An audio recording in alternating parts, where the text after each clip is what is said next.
All right, guys, we got a par 5, dog leg left. Pretty standard off the tee, as most par 5s are. Just straight down the middle. There's a tree in the distance. I'm going right for that. If I block it a little bit, I'm still safe. Right is the safe play here.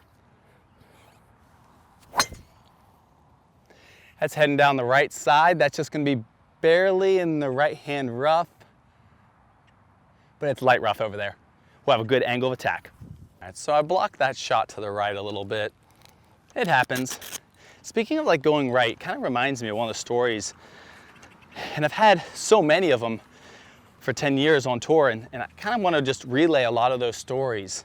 All the things that I learned, a culmination of all those experiences to help just golfers realize what the best players in the world are doing and hope it's something that can click and really kind of help them to elevate their game. It's all about finding something that can make you better. So, just that tail off to the right and missing the shot a little bit kind of reminds me of one of the times I was caddying up on tour. This was early in my career, 2004, and I was working for a young player, his first really web.com event, and his name was Jeff Overton. And at the time, he had just done some really cool things at the Walker Cup, but we're on one of the first holes, and he had never had a caddy, and I hadn't worked with a lot of players at that point in time, so just kind of getting a feel for relationship and how the dynamic worked between caddy and also player. Anybody who wants to become a professional golfer has got to realize at some point in time, you're going to have to buy or have to hire a caddy. And if you hire a caddy, that's kind of like hiring your best friend. I mean, this guy spends every second with you. He hears everything you say. And that's kind of an intimidating thing when you first start to actually work with a guy. Jeff, he asks me what the tee line is. I'll never forget it. And I thought to myself, well, the tee line is actually the line that you want to pick off the tee that's going to be perfect, like where you want the ball to land. And I told him, hey, there's a tree out in the distance, this oak tree, just to the right of that. He steps up and he hits this shot and he hits it right, just like I did on my drive, but he hits it way right. And it actually goes OB. And his response to me is, there's your right. And we had to have a talk about that because I didn't really understand what he meant. But the last word I kind of instilled in his mind before he hit that shot was right. And I thought about that, and this deals a lot with like the capacity to really say the proper terminology and the mental fortitude to actually move beyond that and hit the shot you want to actually hit. A caddy is starting to say some things that you wouldn't necessarily hear from your own mind. It's an extra entity, another person saying things. So it just reminded me of that. So, in the next hole, I had to be very cautious about what my terminology was. I had to say, hey, see that oak tree in the center? Just to the outside of that. So mental fortitude is a big deal when it comes to golf, and terminology with a caddy.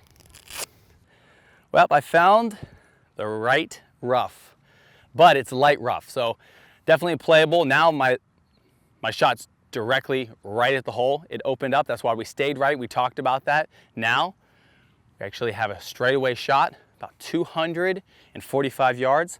I have a hybrid in my hand. I blocked it again. It's down the right side.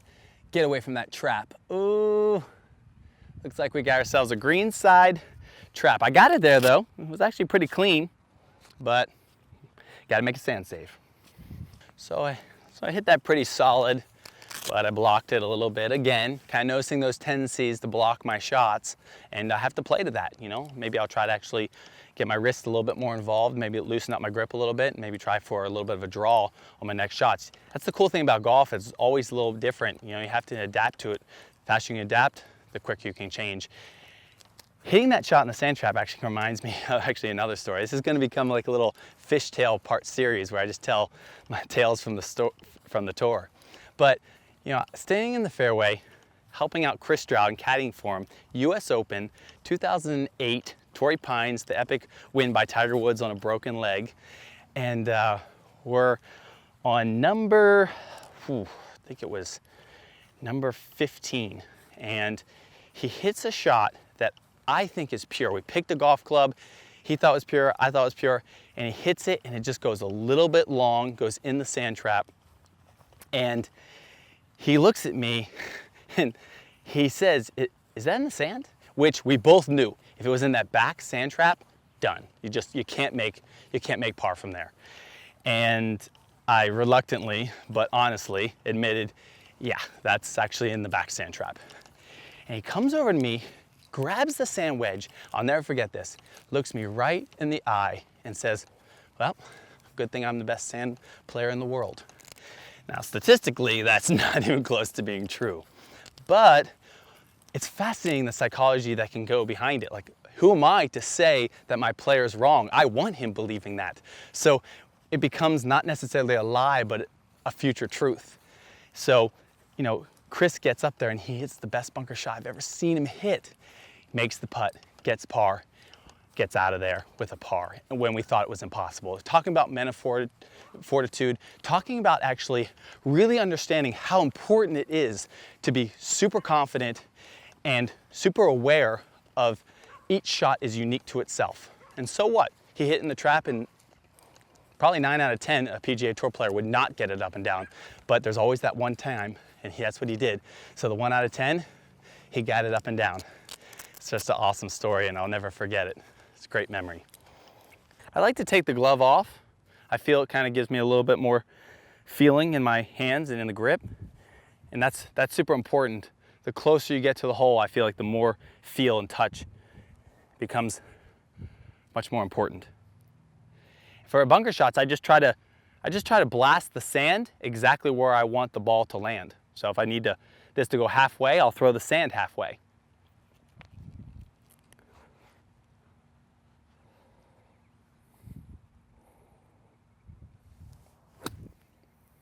Sit, sit, sit. Okay, got a little bit of check out of it. Pretty decent. Kind of interesting. It's something that's not really talked about, but you know, how to even rake a bunker on tour. It was kind of interesting as I started. I would always do these pull strokes, but these pull strokes left these rivets, these teeth marks.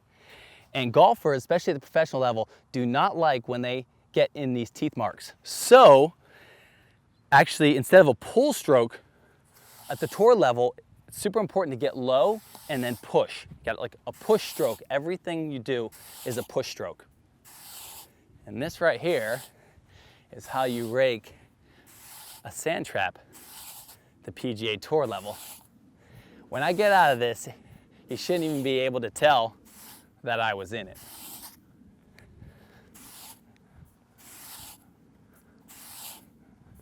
All right. Boy, and this is always a tough process when you actually have to get back and scramble for your player because he hit a bad shot. Oftentimes another caddy will come over and help you do this, especially if you're pressed for time. Voila. Yeah, when it comes to putters, this is just a guessing game. You got to pick something that you really like. I mean, I like to have a putter that I play and never change. And I used a Rossi 2 Odyssey for forever, but like everything, it got lost. And so I had to get a new putter. And even though I got the same exact putter, it still wasn't the same. So right now I'm actually trying a putter that's lie balanced faced, lie face balanced. I don't know which one is proper terminology, but it's not supposed to twist in your hand. It's actually a putter given to me by directed force. So I'm trying it out right now. I seem to like it. It's kind of a unique looking putter. Kind of gives the eye line in front of the shaft. And you can notice actually the shaft is a little tilted forward. So you kind of get that little bit of that forward press. You don't have to artificially create it. It's already naturally there. Ooh, just missed. Good read, but not good enough. 5 games encompassed into one, and I think that's why I love it so much. The difficulty of it, it's just, you can't imagine a more complicated game. You know, you can play for years, and you can still be terrible. And I think a lot of amateurs have that frustration.